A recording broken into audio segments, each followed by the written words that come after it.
Assalamualaikum warahmatullahi wabarakatuh. Baik, perkenalkan nama saya Nur Anggeni Sinaga. Saya dari kelas 1E Manajemen Pendidikan Islam. Baik, dalam video kali ini saya akan menjelaskan tentang tujuan manajemen pendidikan Islam. Sebelumnya kita akan membahas tentang pengertian manajemen pendidikan Islam. Manajemen menurut Dr. Hadari Nawawi adalah kegiatan yang dilakukan oleh manajer dalam memanage organisasi, lembaga maupun perusahaan.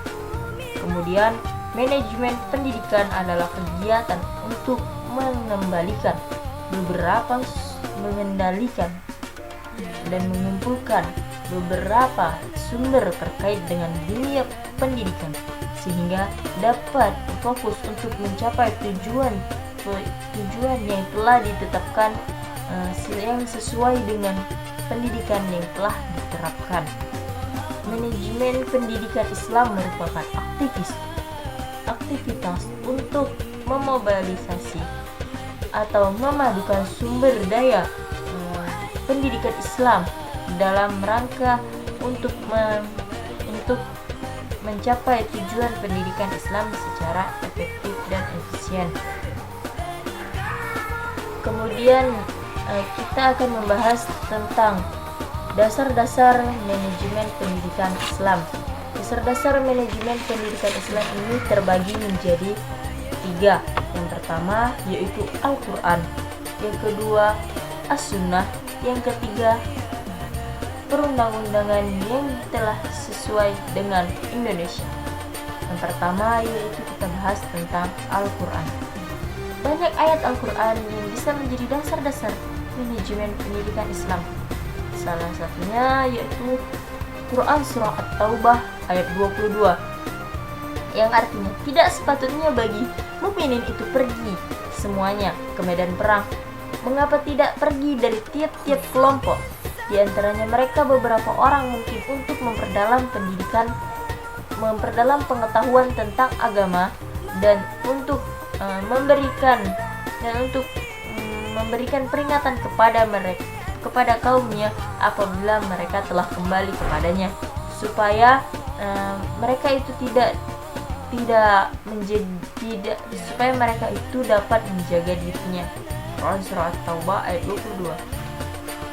Dengan demikian dapat disimpulkan dari ayat di atas bahwa Islam menegaskan tentang pentingnya manajemen, di antaranya yaitu manajemen pendidikan, dan yang lebih khususnya lagi itu manajemen sumber daya manusia.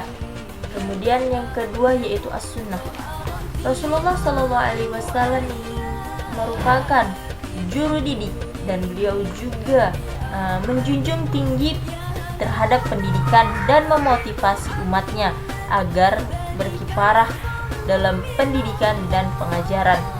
Seperti halnya Rasulullah SAW bersabda, barang siapa yang menyembunyikan ilmu, maka Allah akan mengekangnya dengan kerangka berapi. Hadis riwayat Ibnu Majah. Berdasarkan hadis tersebut, Rasulullah SAW memiliki perhatian yang besar terhadap pendidikan. Kemudian yang ketiga yaitu perundang-undangan yang berlaku di Indonesia. Dalam Undang-Undang Nomor 20 Tahun 2003 tentang Sistem Pendidikan Nasional disebutkan dalam pasal 30 ayat 1 mengatakan bahwa pendidikan keagamaan diselenggarakan oleh pemerintah dan kelompok masyarakat dari pemeluk agama sesuai dengan peraturan perundang-undangan. Kemudian kita akan membahas tentang tujuan manajemen pendidikan. Manajemen pendidikan Islam ini merupakan manajemen yang diterapkan dalam pengembangan pendidikan. Dalam arti lain, manajemen merupakan seni dan ilmu untuk mengelola sumber daya pendidikan untuk mencapai tujuan pendidikan secara efektif dan efisien. Manajemen pendidikan ini juga bisa diartikan sebagai proses perencanaan, pengorganisasian, pengarahan, dan pengendalian sumber daya pendidikan Islam untuk mencapai tujuan pendidikan secara efektif dan efisien. Dengan mengetahui identitasnya dan juga mengetahui kebutuhan tentang manajemen pendidikan Islam ini, tentu kita akan dapat mengetahui apa sih tujuan dari manajemen itu sendiri.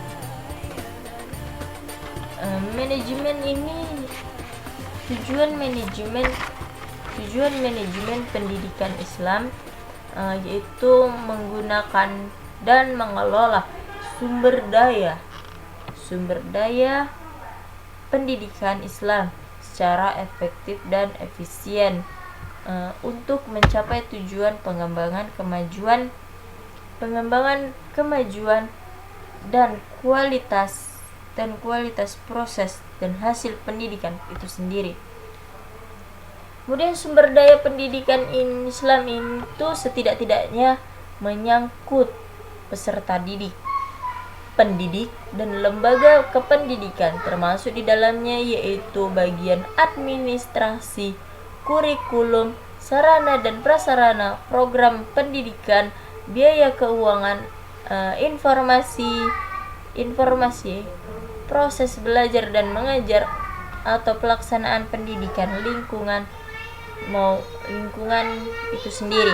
Kemudian sedangkan tujuan secara umum yaitu yang pertama mengetahui permasalahan dalam rangka percepatan belajar, menuntaskan belajar wajar. Kemudian yang kedua yaitu menyusun perencanaan dan merumuskan tujuan. Yang ketiga yaitu mengidentifikasi kelemahan, kekuatan, peluang, dan ancaman dalam pendidikan. Kemudian yang keempat yaitu sebagai acuan dalam penetapan anggaran pendidikan. Yang kelima yaitu sebagai alat pengendalian dalam pelaksanaan pembangunan pengendalian khususnya dalam percepatan belajar. Mungkin hanya itu yang dapat saya sampaikan, lebih dan kurang saya mohon maaf. Akhirul kalam, wassalamualaikum warahmatullahi wabarakatuh.